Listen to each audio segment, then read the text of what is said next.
Կարգավիճակի հստակեցում են պահանջում իմ ընկերները ինձ հետ միասին, ինչի համար, որովհետև այսօր մենք ոչ մի ոլորտում, ոչ բանկային, ոչ առողջապահական, ոչ կրթական, ոչ մի տեղ որպես աշխատուժ եւ անհատ, որ ունի հիմնական եկամուտ, չենք դիտարկվում։ Մենք պահանջում ենք, որպեսզի այդ բոլոր տեղերում մեզ դիտարկեն որպես հիմնական եկամուտ ունեցող քաղաքացի, Հայաստանի, Երևանի քաղաքացի։ Երկրորդը, արտոնություն, այսինքն առողջության հիմնադրամից, այո, չէ,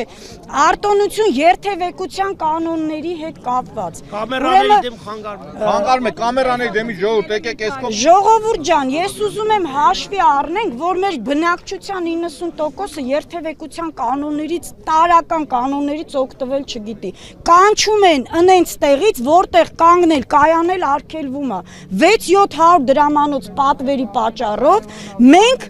մենք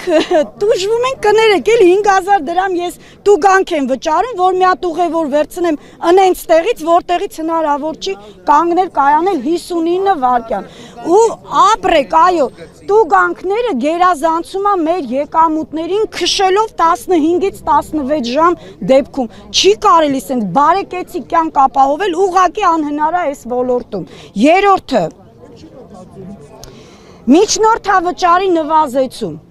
միջնորդավճար Յանդեքսին, միջնորդավճար գործող պարկին, որտեղ գրանցված եմ, տուրքեր, տուգանքներ, չգիտեմ ինչեր, գիտեք ես եմ ոլորտն է, որտեղ մեծ ներդրում է պահանջվում վարորդից։ Ինչի ներդրում, որովհետև ամեն տարի Յանդեքսը որոշում է, որ քո մեքենան հաջորդ տարվա շահագործման համար հնարավորություն չունի։ Ես ստիպված եմ լինում իմ մեքենան վաճառեմ ցածր գնով, վերցնեմ ավելի բարձր մոդելի ժամանակակից բարձր տարեթիվով մեքենա, որ կարող լինեմ մյուս տարի սպասարկեմ մեր